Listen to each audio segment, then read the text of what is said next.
Well, hello. It appears I've kept my word, and here I am back for the next one. This is going to be a short one because I've had a whole lot of important stuff to take care of this weekend, so without further ado, something I've always been frustrated with in Dwarf Fortress is refuse piles, corpse piles, and garbage dumps. It's truly a major point of confusion in the game. Without understanding it, a new player may discover just how fun the corpse of those macaques, still sitting in their dormitory, can be for their fortress. So what are each of these seemingly overlapping and yet different piles?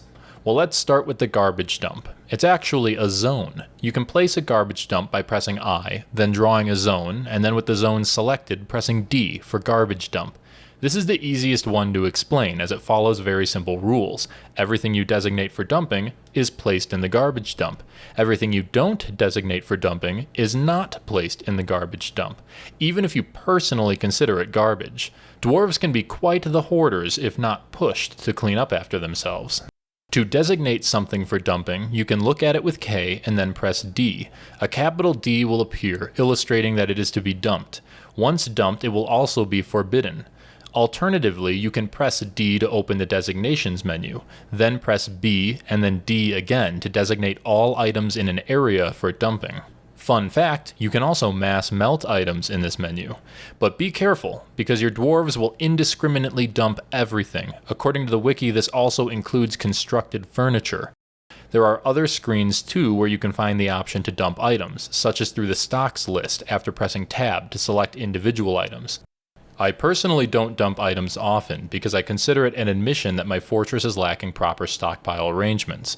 If I have to tell my dwarves to take things places manually, then I must have forgotten to provide a place for them to be taken automatically. That said, I do sometimes need to dump things.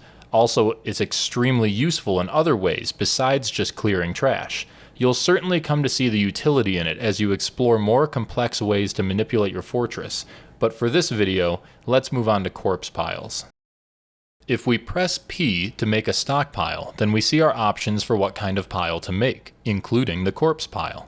We also see the refuse pile, and you're probably saying, corpses are refuse unless you're some kind of cannibal as you imitate an elf. But they're not. Corpses, referring to the stockpile category, are the dead bodies of those who you would bury. That is to say, sentient creatures and pets. The idea is that these bodies are not categorized as resources because dwarves will not use them as such. You know, because morals or whatever it is these silly bastards don't like about being resourceful. In any case, the corpse category refers to the bodies of creatures that can't be chopped up and turned into scepters or lavish meals. If we go another level deeper by selecting this stockpile and pressing S to view its settings, we see that the corpse category contains no subcategories. That's a big hint about what it means, because bodies which dwarves refuse to process aren't made into anything else. They have no parts or materials to manage, and it doesn't really matter if it's a human, dwarf, or saltwater crocodile man. So what about that refuse option for stockpiles? Well, refuse includes corpses, but not those that the corpse pile handles. Refuse can contain corpses of non-sentient creatures as well as their body parts. Despite the name refuse implying that this would be used the same as a garbage dump, this stockpile actually is best used as a storage area of bodies and other parts, depending on what you can do with them. If you check out the settings for the refuse stockpile, we see lots of subcategories, as well as lists of all species that might be stored here. You may notice that it includes humanoid variations of animals, like the previously mentioned saltwater crocodile man. This is something of a contradiction with the wiki that I haven't tested myself. It's a sentient creature, and the wiki says all sentient creatures are stored in the corpse stockpile. So can these half-humans be stored in both? Comment below if you know the answer to this. So the refuse stockpile here is very customizable and can be narrowed down to useful resources such as bones and shells and placed near workshops that use them. I personally find the title refuse to be very misleading, as these are mostly resources, not garbage. Corpses within the refuse stockpile are often butcherable, and so this is the category to make your butcher's supply pile out of. Just be careful to avoid miasma.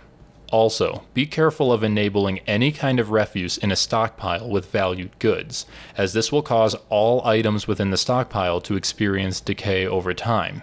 And besides, keeping your socks with the collective entrails of what used to be the local raccoon population is pretty freaking gross. You may also notice the other items that clearly belong in different categories, since when were floodgates a refuse item? Well, these items may become damaged and discarded by the dwarves, although I personally don't see this happen in my fortresses, except for clothes. So I can't provide details on how it works, but it seems self-explanatory. Well, that's about it really. Like I said, it's a shorty this time, but I'm glad I tackled the subject because it's a point of confusion that can become frustrating for a new player, and even a player with dozens of hours in the game. Reading the wiki is usually good enough, but this subject is scattered across several different pages, so it's not even that easy to read up on it there and understand exactly how it works. Speaking of the wiki, I'd just like to point out that in all of these videos, I'm not really saying anything new.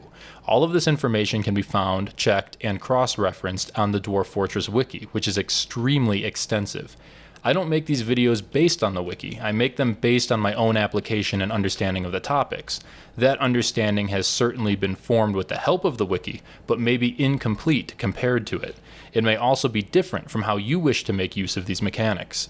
So please, check my work and explore the wiki to really get your fortress working for you, and comment below if there's anything you think is useful to know that I missed in my explanations. I'll be back with a bigger video next time, assuming I get my ducks in a row and my goblins in a drowning pit by the weekend. Until then, keep an eye out for baby snatchers.